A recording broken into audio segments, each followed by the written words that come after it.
Oh, what a day! What a lovely day!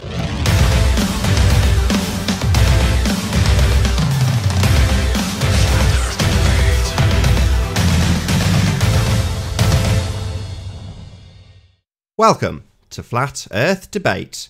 I'm your host Nathan Oakley, and if you are new to this channel or you've not done so already, be sure to subscribe and hit the bell notification icon to keep up to date with the Flat Earth Debate.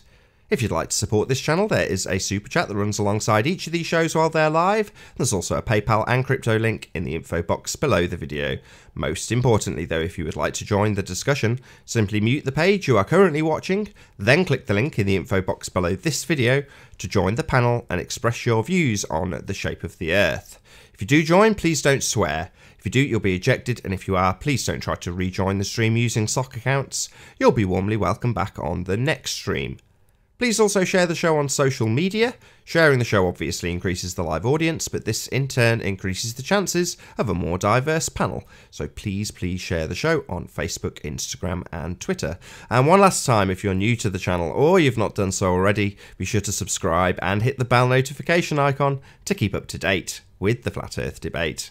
Now we are joined by Jose, Arwin, Ranty Flat Earth and Sleeping Warrior. Good to have you all. Good afternoon. Woo! Good to be here. Hello, hello. Hello. A couple of days off for Christmas. Good to be back though. Not exactly a massive break. Recharge the batteries, Nathan. Recharge the batteries in my kid's drivable Audi with one-wheel electric drive. Nathan, I've got to be honest. I was wandering aimlessly around the living room reciting back housekeeping when there was no show. I didn't know what to do with myself. That's really sad. Any signs of curvature? Yeah. Molten iron core, molten iron core. I was like one of those, you know, one of those children that you see in the cots in like third world countries where they're just rocking it forward and backwards for no apparent reason. That's what I was doing. So, Riley, you didn't actually put the housekeeping questions in the tree, like separate balls with housekeeping questions. I was just rocking backwards and forward, going gravity, curvature. I couldn't stop myself. Yeah, you want to slip him into next year's Christmas Any crackers. signs of curvature? Yeah, it's right here in this ball. They make excellent Christmas cracker. Rotation. That's this ball. Christmas cracker inserts. So you pull the cracker and you pull out the thing and it says, "How can you have gas pressure without a container?" Exactly. That's the joke. Exactly.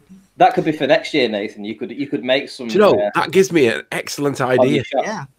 That gives me an excellent idea. What we should do is we should get the housekeeping questions right. We should contact one of those, you know, those Chinese cookie things. That, when you get a Chinese and they have those little things that you break open and there's like a proverb inside.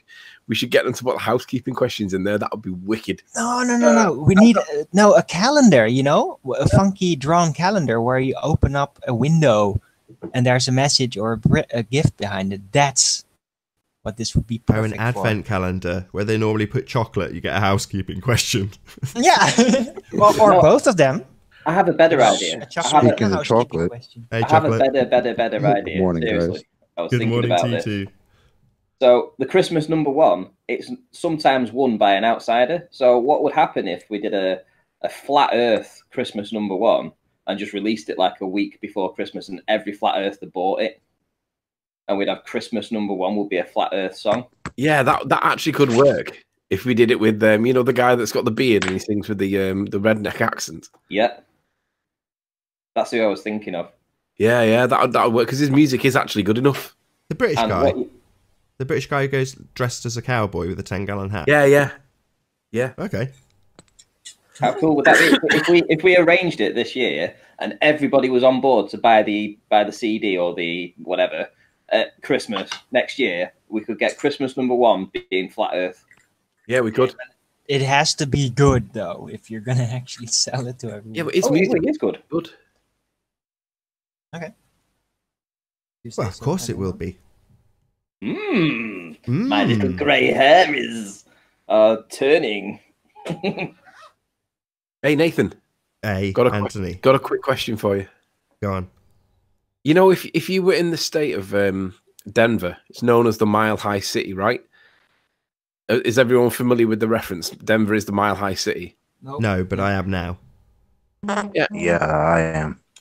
Yeah, so if you're a mile higher than everybody else on the Earth because you're in this mile-high city, doesn't it make logical and reasonable sense to if you were to do curve calculations and you're a mile higher than everybody else, wouldn't it make sense to make the radius of the Earth a mile bigger to compensate for the extra elevation that you've got that nobody else has? Absolutely, because if you were to only use the standard radius value, then you'd put yourself at a mile high. And obviously they take their tangent at the sea level point where they're getting their angle for the leading edge of the curve they say we have that we don't ever see. Well, unfortunately, that's not the case. If you're a mile high, there's still a mile high of ground in front of you. You're not at elevation with nothing in front of you. The ground still obscures your view all around you because it's all at a mile high. I just thought I'd drop that one in before we do housekeeping. We can come back to it at some point later. Yay, housekeeping. Woo! Yay, housekeeping. Any signs of curvature? None. Nope. There's definitely none in Denver either. Chocolate, Jose, Arwin, Ranty? No. No, I didn't get any curvature for Christmas, so no. I tried. I went out on Christmas Eve. I did. I was full of plenty of curvature, but none of the Earth-based variety. Did you get coal, chocolate? Right. Chocolate, No, I did you get coal? Optical I didn't get coal either, no. I got be a coal. Christmas song in there. All I want for Christmas is curve. That's all I wanted. That's all I asked A great for. Nobody gave new it to me. Christmas classic song. For that axial All I rotation. want for Any signs of Christmas axial rotation is of the Earth-based curvature. variety, just for Auntie? Yes, sorry, what? Any signs of axial rotation of the Earth-based variety as you're on the panel, Ranty, and you tell us about the curvature of things we don't want to know about?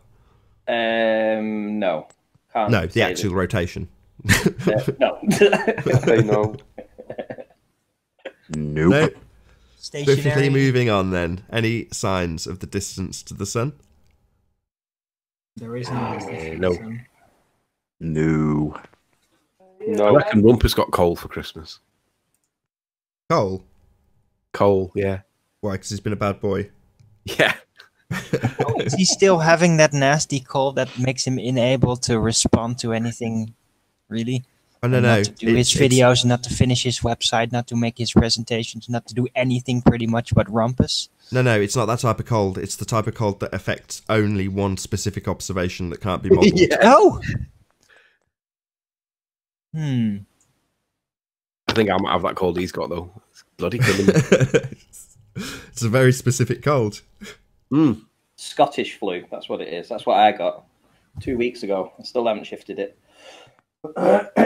Is there any evidence that we can have a gas pressure, like we all breathe, like we have on Earth, right? That gas pressure, specifically, without a container? I reckon. Not for a very long time. I think it's fascinating to think that we actually don't have a container above us, and this air just exists around us, and we don't get sucked off into the vacuum of space. I get sucked off every night. What are you on about? It's a bit conceptual. Wow. We don't Well, know how big it is, but there's not going to be any vacuum there. It's just going to be gas pressure, or however big this container may be. If it is physically contained or if it is looping-wise contained. Who reckons Every night, conspiracy- Anthony. Every night. Who thinks Conspiracy Cat's got coal for Christmas as well? I do. Who knows? Did he have evidence for a gas pressure without a container? That's hell. How many times? 300 times? 320. Hang on, Anthony, I need 21 now. evidence for that assertion. Did you say every night? Well, there's no sucking going on. It's a pushing. So the pressure of the gas that we all know and love, that's got to press upon something in order to be a pressure. That necessary antecedent we're talking about is a container. Now, if anybody out there can demonstrate gas pressure without a container, not an assertion, not a religious belief about what space is, an actual demonstration, then we'll be happy to concede that the second law of thermodynamics is wrong. Until that point, we'll happily go with the second law of thermodynamics because it seems to hold pretty strong. Moving on. Any evidence I think based we're going out- to witness Hang on, before you do. demonstration Oh, here we of go. gas pressures without container during the New Year's Eve. It's, just momentarily, though. But it's still suffering the effects of entropy, wouldn't you agree, Arwin? Absolutely. It cannot Well, there we be go. not influencing things because it is Nathan. eternally present. We have a claim in chat. You do not need a container. Do some science. See, CRH46, that's an assertion. why don't you join the panel and explain this piece of nugget of information to us? Yeah, that's just an assertion about your religious belief in space. So, according to you, Show the us pressure the is pressing upon a vacuum. Well, that's just nonsense. Well, hang on. I'm going to check out this guy's channel because obviously he's far more advanced. Oh, he's only got 7 subs. Hey, that's in the whole of YouTube. 7 people think that he talks sense. Anyway, moving on. Any evidence of a self-perpetuating molten iron core at the centre of a presupposed spherical Earth? No. Really? Not at all. Yeah, let me get this in. Paul White was premiering on one of your premiere shows. And it was the one where I was taking issue with how do you prove whether a vacuum sucks or whether a pressure pushes. And I still struggle with this one now today. I understand the logic and the reason, and I understand if there's no pressure, it can't be pushing. But the issue is with that one is causation. But anyway, I digress. How many times did Paul Voigt in that conversation say, "You get the pressure, Anthony, from put the pressure on the walls of the container"? He said it about 8 times. It's like, oh my God, how relevant is that now? Classic. I heard that. Did you like those choices of shows over Christmas?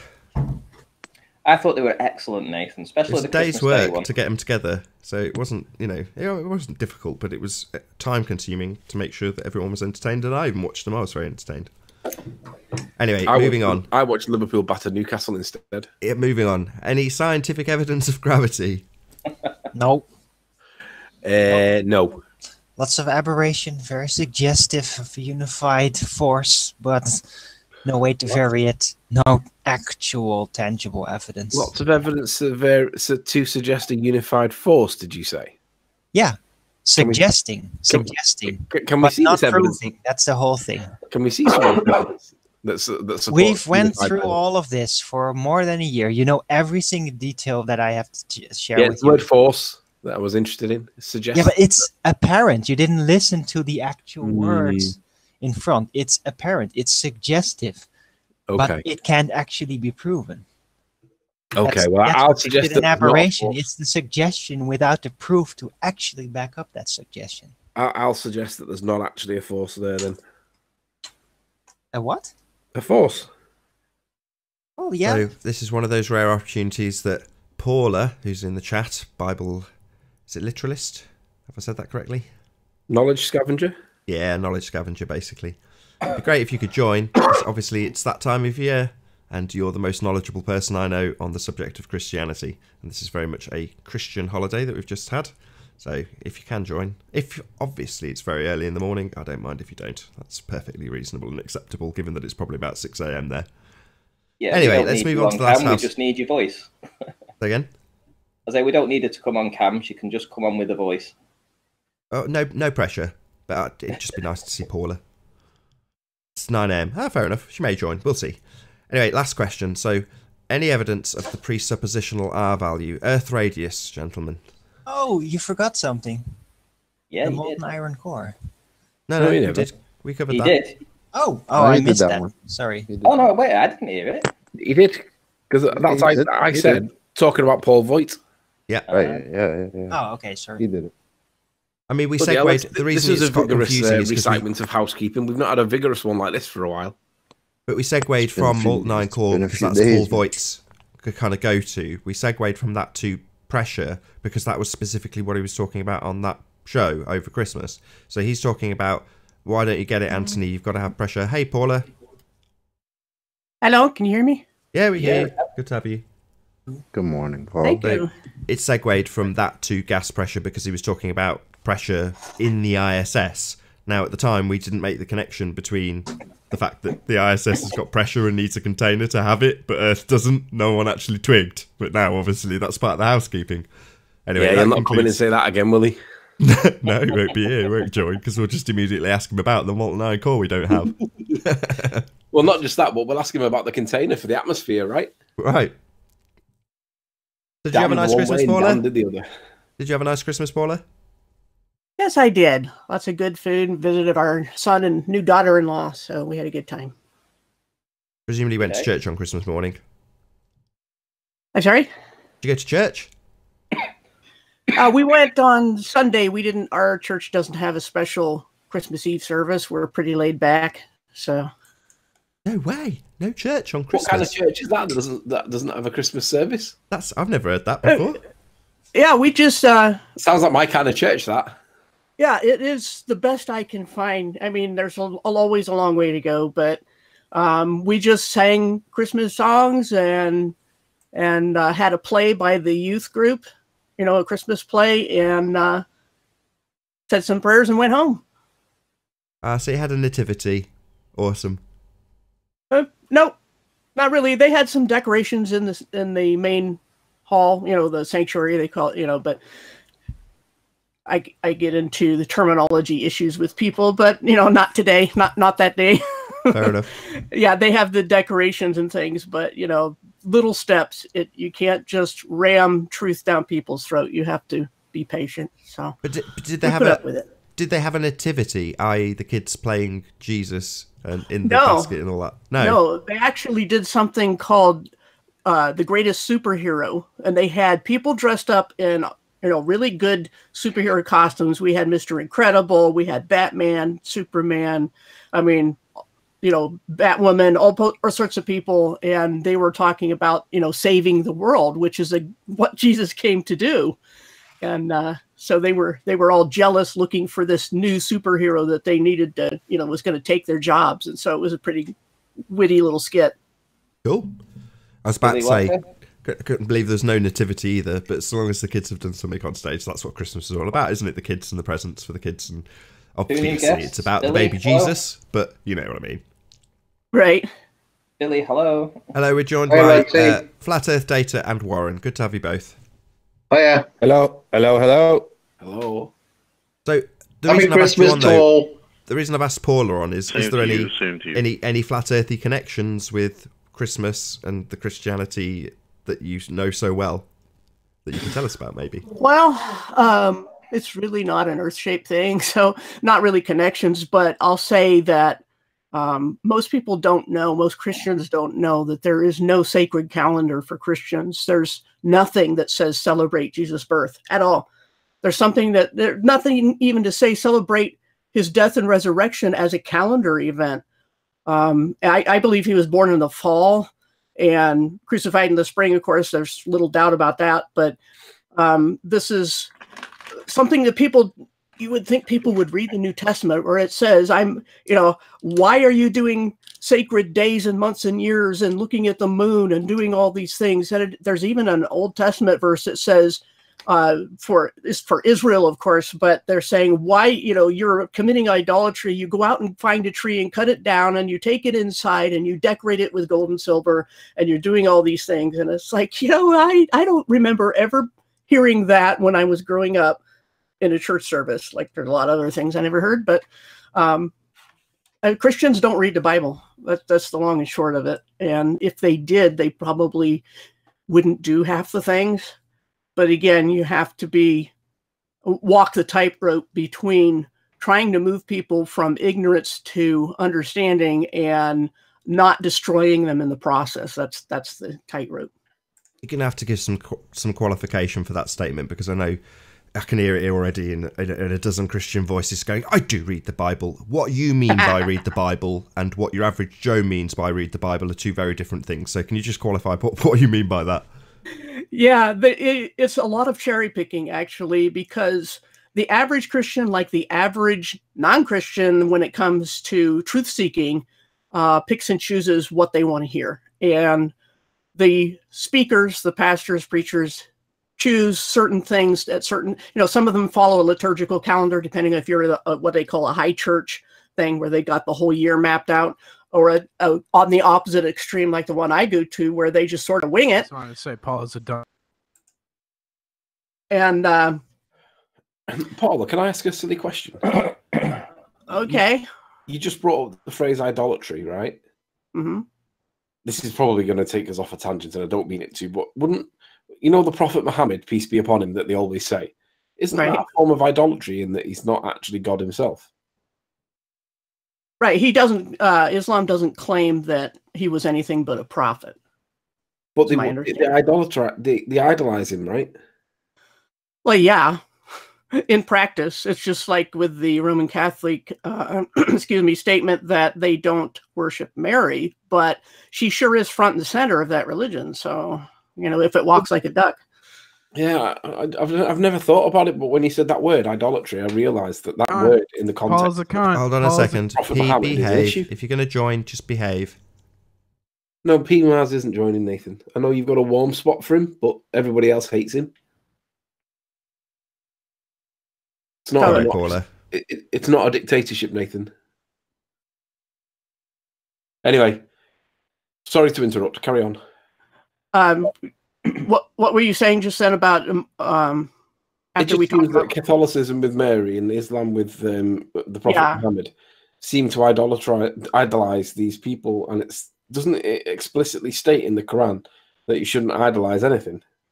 I'm not as familiar with the Quran. I did read it back in like 2002, but I haven't gone back to it since, so I'm really no expert on it. I will say. Neither am I. Yeah, I don't honestly care what they believe. No, it's just interesting to see that it does practice idolism the way that you said, idolatry, the way you said it, but then it seems to contradict what they say by having the Prophet Muhammad being idolized. Right. There's always a dancing around terms and semantics that people use, but it's not, again, it's not necessarily the religion causing that, it's human nature causing that, because we know people can do that on any topic, that they will turn terms to their advantage when they can and to someone else's disadvantage, and protect whatever it is they hold dear. That's human nature. Ranty, make sure you mute when you cough. Sorry. I think the Bible is very interesting in a respect that I believe it's full of history, real history. You know, I mean, when they talk about things events that have happened in the past, I think at the time they were definitely fables that were handed down from their ancestors and then written down by somebody, you know, to record this information. I definitely think it is a history book, for sure.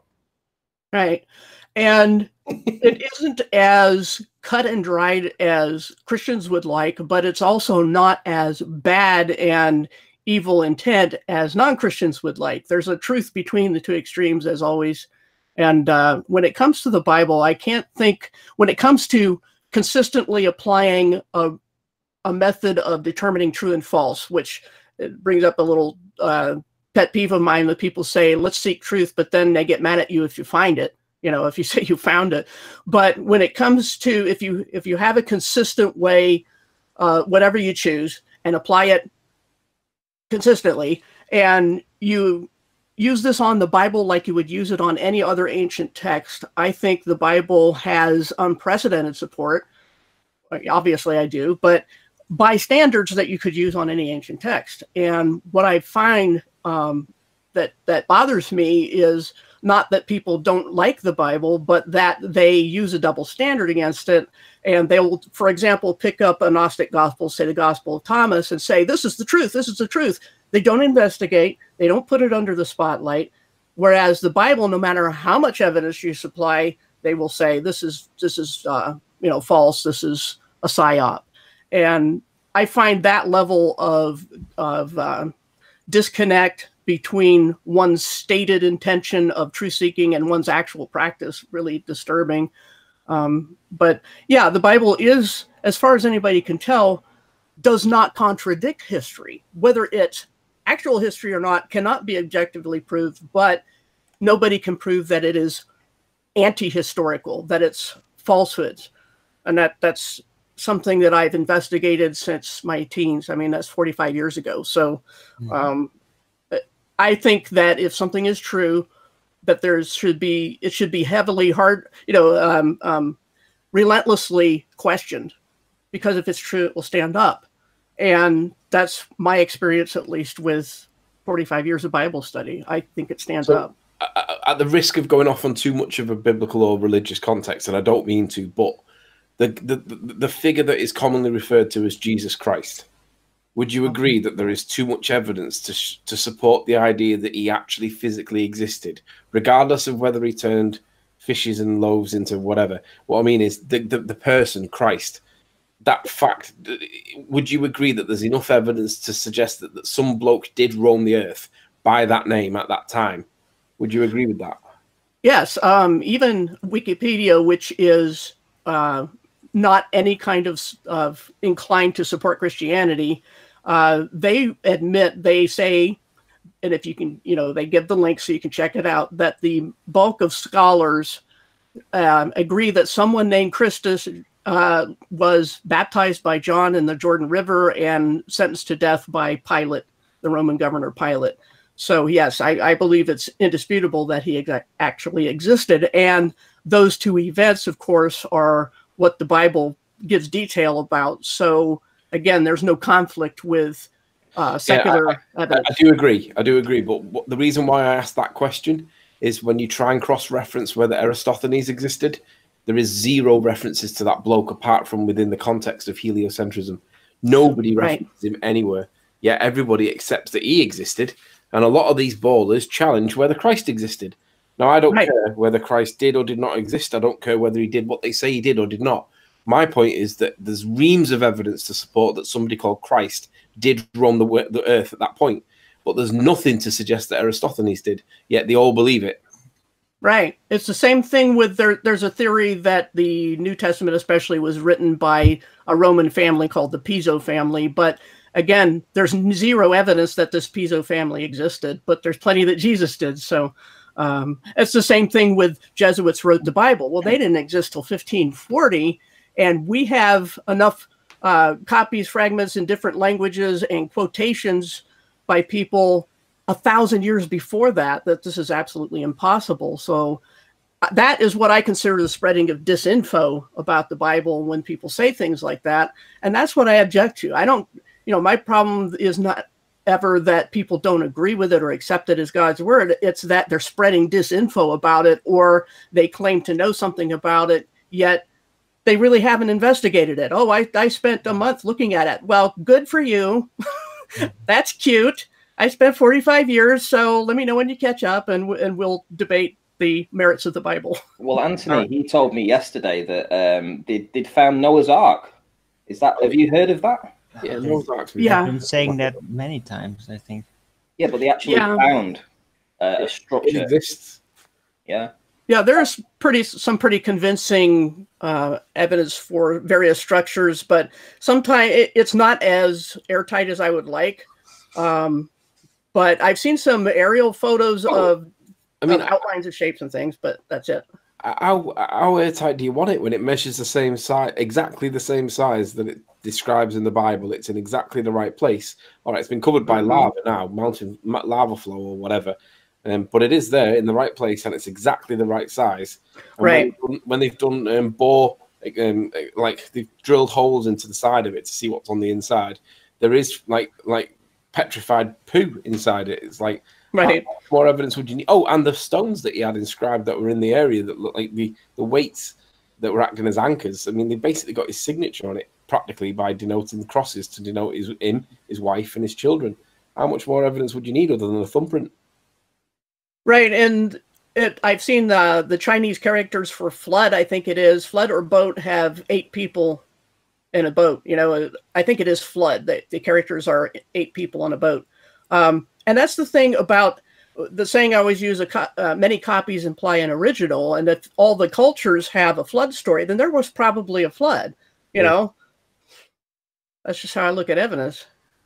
What about the timeline itself? So I've heard plenty of speculation recently that we've had 1,000 years added onto our history. Do you give any credence to that? The problem I have with that is that it seems Eurocentric. If we look at the Chinese culture, for example, which kept fairly reliable records, they don't have 1,000 years missing, and there are certain events that seem to line up with the history, at least on the basic level of certain, invasions and things like that, that you would have to wonder how that can be gotten rid of as well. And then we'd have to check, say, the South American empires to see if they have 1,000 years missing and how that lines up. I haven't investigated that, so I don't know, but those are questions I would ask about the missing history theory. Do you know what we can do to bring this back onto flat Earth? I'm going to state that there is more evidence that Noah's Ark was true than there is for gravity. Oh, yeah.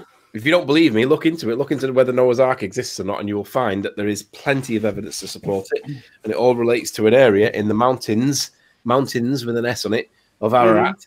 And it's exactly the right size, in the right place. And they found evidence inside of animal dung that's been petrified over time. So there's more evidence for Noah's Ark than there is for gravity. So stick that in your pipe and smoke it, ballers. How do you say, is it Noah or Noah? Noah is how we pronounce it. I don't know.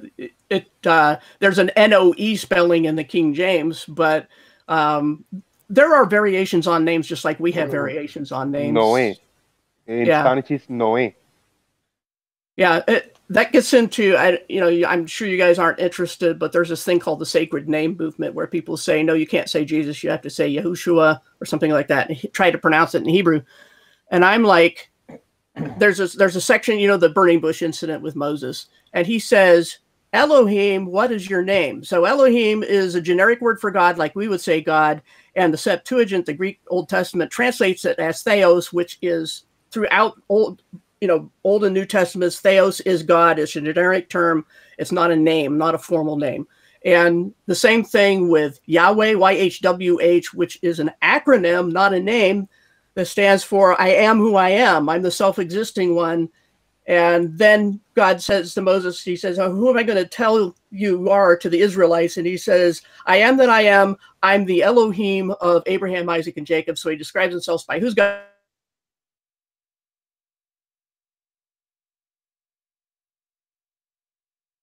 Language, because even most Christians don't understand translation and language differences and how names can change. Look at Zeus and Jupiter in Greek and Roman theology. Same God, same deity, very different names that don't connect at all linguistically.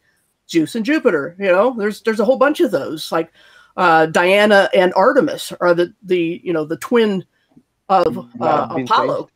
I'm sorry.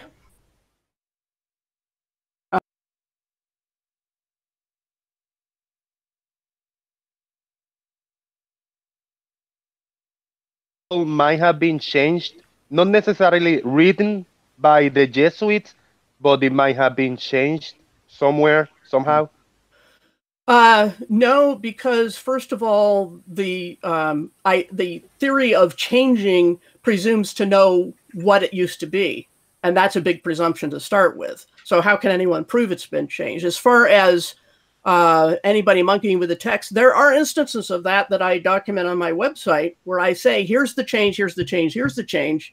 And the problem is that if somebody wants to say the whole Bible was changed or a large portion was, I want them to show me the evidence that shows that something was inserted or something was not written in a way that existed at the time it was supposed to be written, and so forth. Hard evidence, as much as anyone can do with an ancient text. And there are methods by which this happens. And they're the same methods used for secular text, any kind of ancient text, the Greek, classics or whatever. But as far as changing its message or what was the real true story, it's all speculation. And the critics of the Bible who say it has been changed need to be very specific. What was changed? When was it changed? Who changed it? And why? And they don't do that. Well, the problem with the Bible, because of all the different versions, do you understand the reason why there's so many versions? Oh, yeah. And what do you want to do, hon? I'm sorry? Versions are translations, okay? So the thing with the Bible, people will say it's like what we call, at least in the U.S., the telephone game. We can go to the second person in line every time.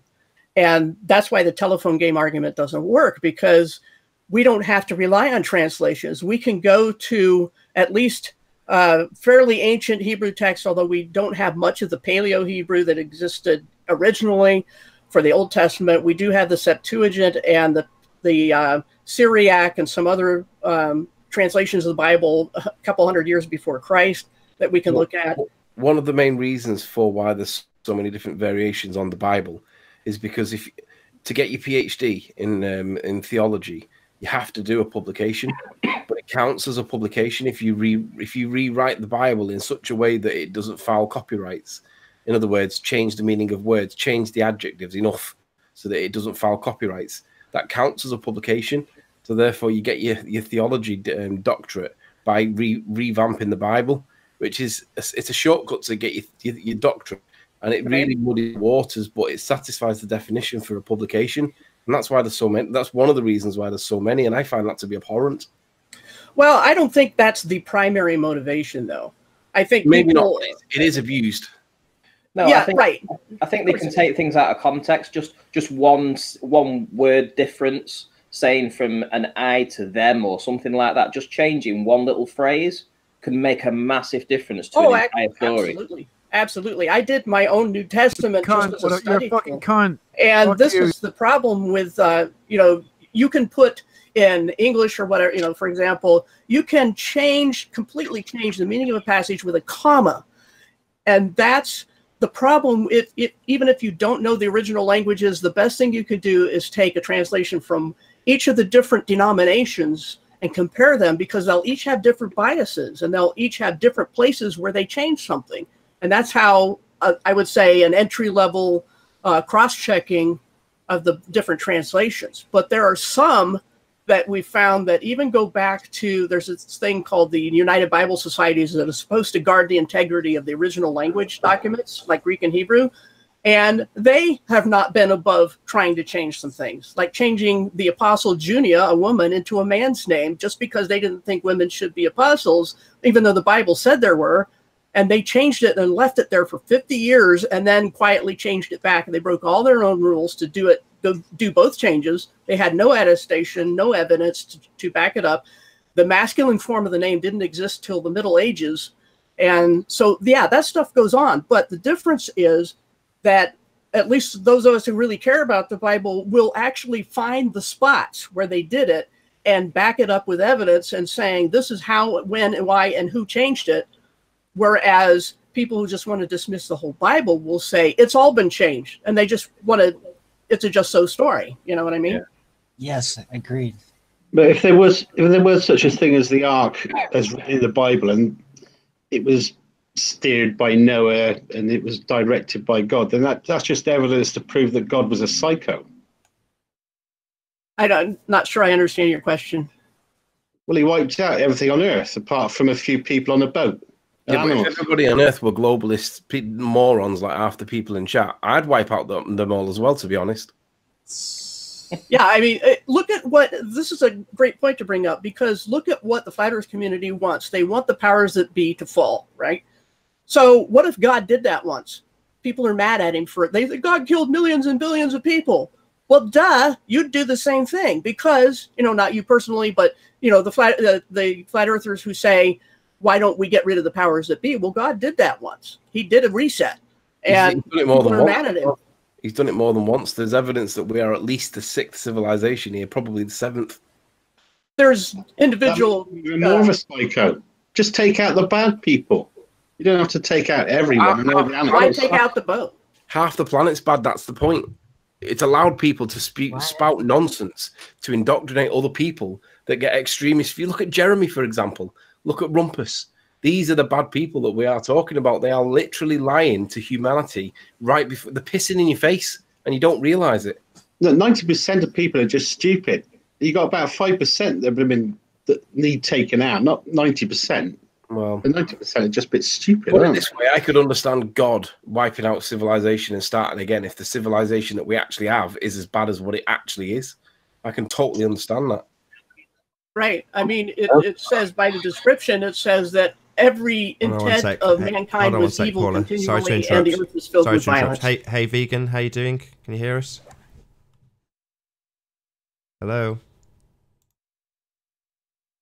Nope. Sorry about that. Hopefully he's not taking any of the panel with No, him. he's a troll. He's not in the back chat. Sorry, Paula. Yeah, no problem. But I think I was pretty much done with that anyway, because that's the thing, is that if God wants to do a reset, first of all, he has the right. And second of all, he gave us the reason.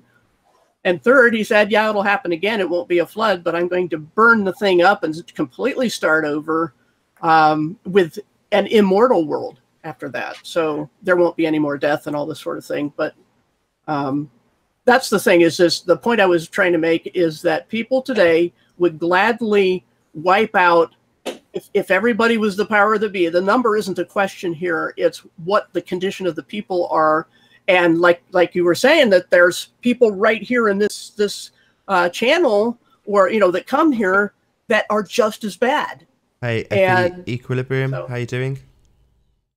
Hi. Good to have you. Thank you. So the question is how consistent people are with applying what they, practicing what they preach. Because if people say, let's get rid of the powers that be, they're all liars, let's get rid of all the liars and all the people spreading disinfo, okay, why can't God do that? Well, I prefer they all just come to reason, really. And I think such a thing is possible. I think the light shines bright enough that these people will, against their own will, regain their conscience. That's another thing that people get mad at God for. They say, God, where is God? Why doesn't he come down and fix things? Well, he's being patient. And patient in his terms, not our terms, because he's not, he's outside of time. But so what can God do to not get blamed? If he's patient and waits for people to figure it out and gives them a lot of time, then they say, why isn't he down here fixing the place? Well, if he comes down here and fixes the place, they're like, why didn't he give us more time? Well, let's not forget that God gave humans, mankind, dominion of the land. That means that we have control of the land. That doesn't include the waters, that doesn't include the skies, but we have dominion over the land.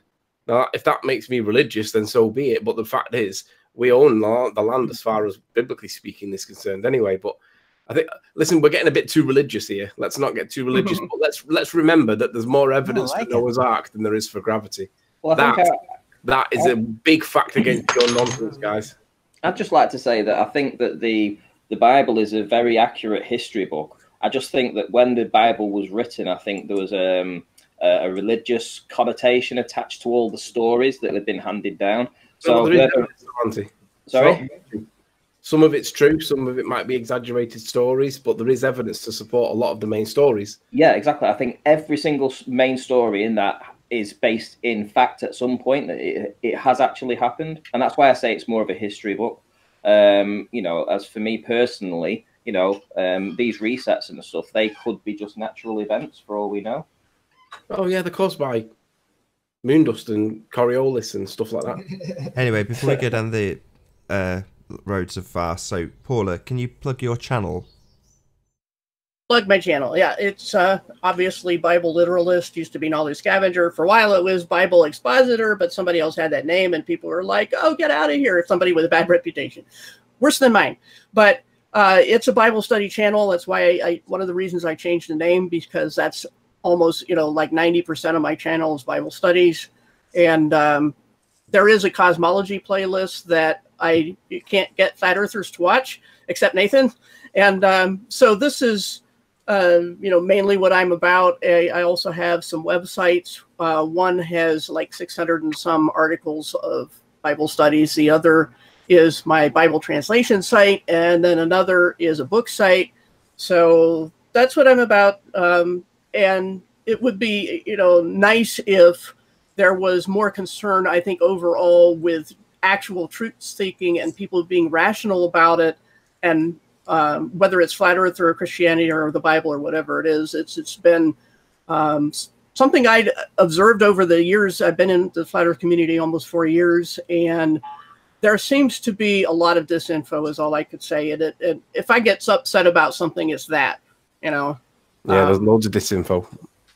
Right. And even by Christians, we all know some who come to the chat who are not exhibiting what we would, Christians would say is Christian behavior, the Bible would say, I'm sorry. And I can't herd the cats. I can't make them do anything or believe anything. That's not how this works. I'm not interested in controlling other Christians. And so I disavow my, any poor behavior on their behalf. I'm only responsible for my own. Well, let's get it back onto flat earth, Nathan. Direct it back into flat earth somehow. Fair enough. Well, maybe, Paula, just so it continues with a bit of a plug from you, tell us about your Cosmology playlist. What's on there? I have a lot of smaller videos that all I do is observe and catalog and try to figure out how this can happen with standard physics. And then I have some summary ones, which I'll start with challenging standard cosmology. I have one on the sun, the moon, and the earth. I have one on gravity called Down with Gravity. I have one on kind of on light and string theory called Let There Be Light. And those are the main ones, I would say. And I think they're toward the end of the list. But yeah, all I do is challenge standard cosmology. I don't say what shape the earth is. I just say, well, look at the sun, for example. It moves in ways that are physically impossible. So there must be a lens. And you know, I pursue that line of thought. With the moon, I've noted that the P900 moon setting does perfectly well with the sun as well. So what does that tell us about the physics of light and how lenses work and cameras work when the sun and the moon both show up the same in the viewfinder on the same setting? I've watched sunspots. I have observed 4 motions for the sun. We have X, Y, and Z axis plus a clock rotation. Again, that's physically impossible for the angle of the arc of the sun from one horizon to the next at any given location on the same day.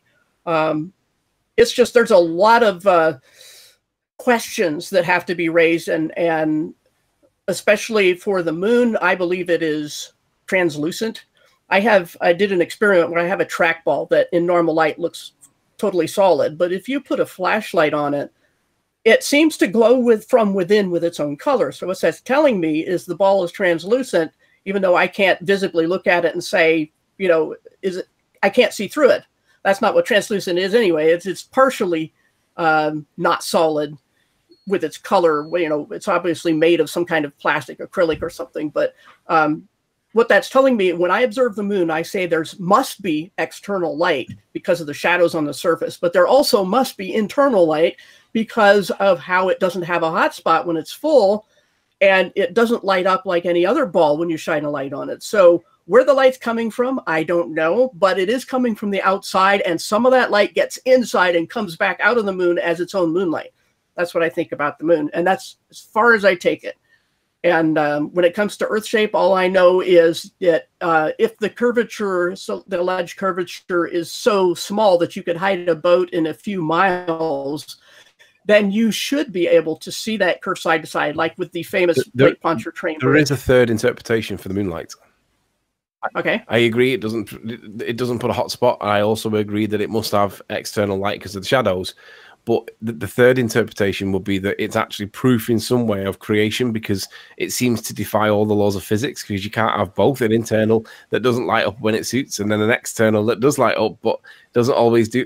It seems contradictory to have the two positions. They seem juxtapositional. So it seems to me that the moon, whatever the moon is, it seems to defy all known physics because it doesn't do what they say it should do based on what they tell us it is. Because I agree with your points. So the third one would be that it is literally proof of creation, and that's the way I view it.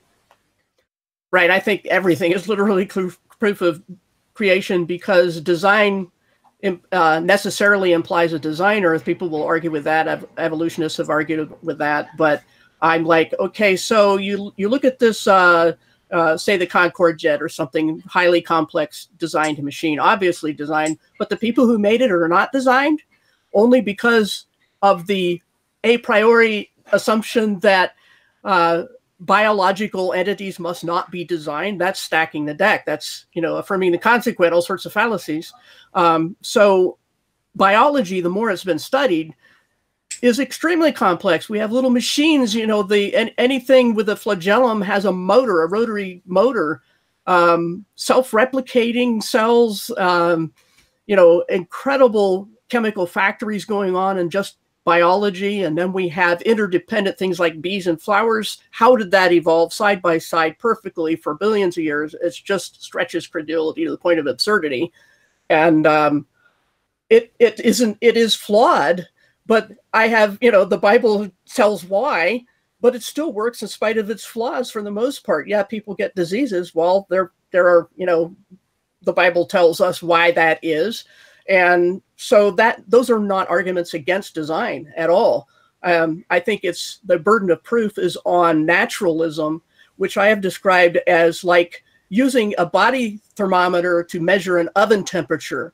You know, the evolutionist will say, the anti-designist will say, well, the oven never gets above 105 degrees.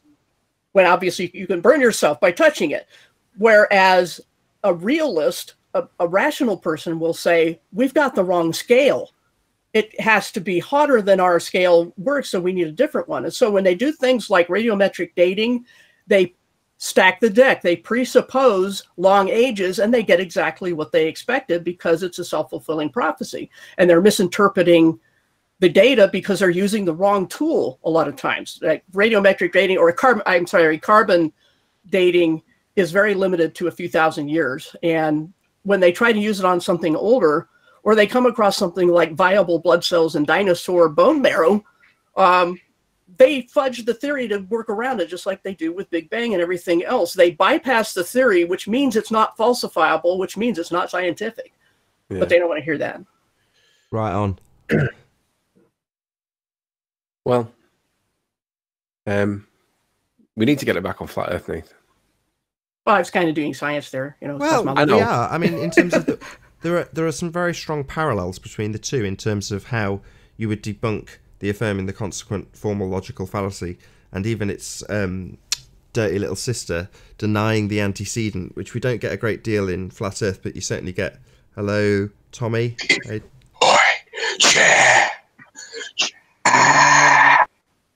Lovely.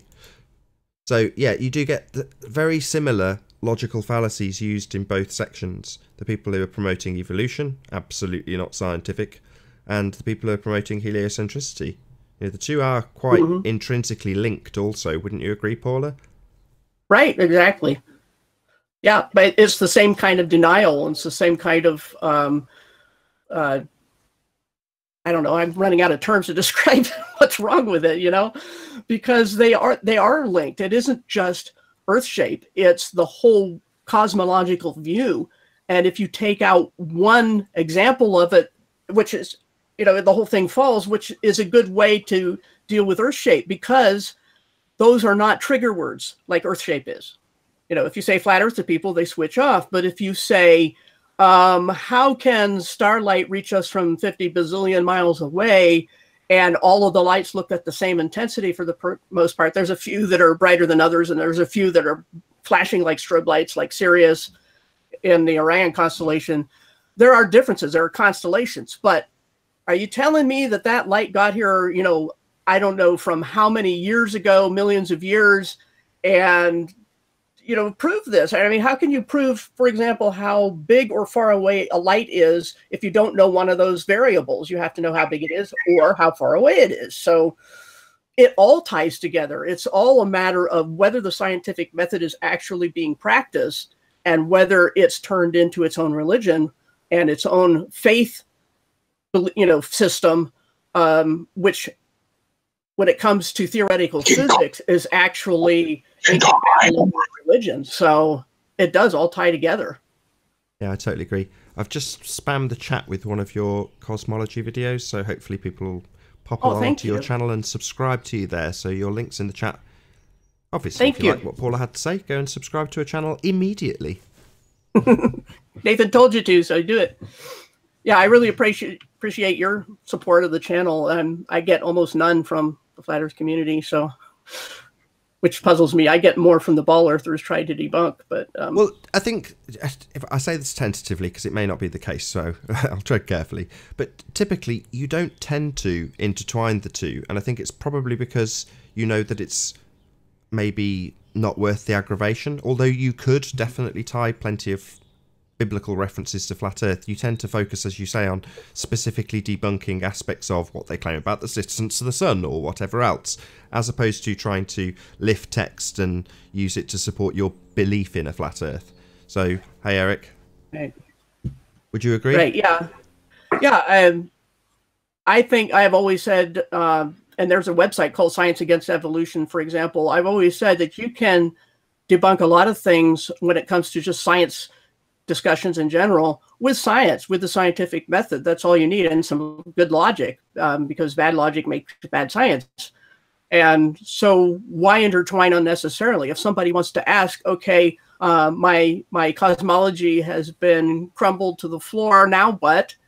And I'll tell them what I think it is, and then they'll say, well, how did this come about? And then I'll tell them who I think made it, who the designer is. But again, you don't want to start with the wrong question and jump ahead to something that you could have brought someone to, but instead you got impatient. And each person's an individual. Any kind of spreading a message, and I've said, you know, for years, there's a strong parallels between the flat Earth community's progression and Christianity's progression. This is all familiar territory to me because there are evangelists, there are people, you know, putting up billboards, handing out tracts, and you don't know so far whether I'm talking about religion or flat Earth. Right. You know, they're having conferences. We've done that. There's try to police what other people say is flat Earth belief. So we have denominations. We have all the aspects of a religious progression. And to be fair, so do the ball earthers. They do the same thing. They have the media. They have a lock on evangelism and indoctrination. That's what the public schools are.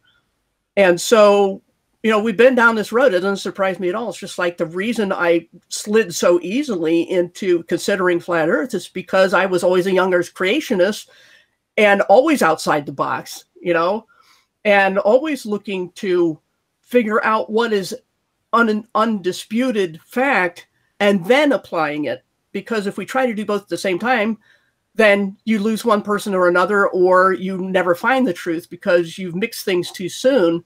And that, again, is why I keep the cosmology stuff separate, and I keep my DIY separate, and I keep all my spiritual things separate, even though they can be intertwined, because I'm waiting for somebody to say, how does this intertwine? You know, I'm not going to start with that. Perfectly reasonable. Once again, I've spammed your chat, so hopefully your link will get you a few more subscribers as it goes by. I'll do it one last time now. Let's just stick that link in there. There you go. Go and subscribe to Paula's channel, formerly Knowledge Scavenger, if you know her already. And with that, I will say, first and foremost, a massive thank you to all of the debating panel for making this debate possible. And of course, a massive thank you to all of the live audience for tuning in and hopefully sharing this debate. I've been Nathan Oakley, and I'll see you all in the next video. Oh, what a day! What a lovely day!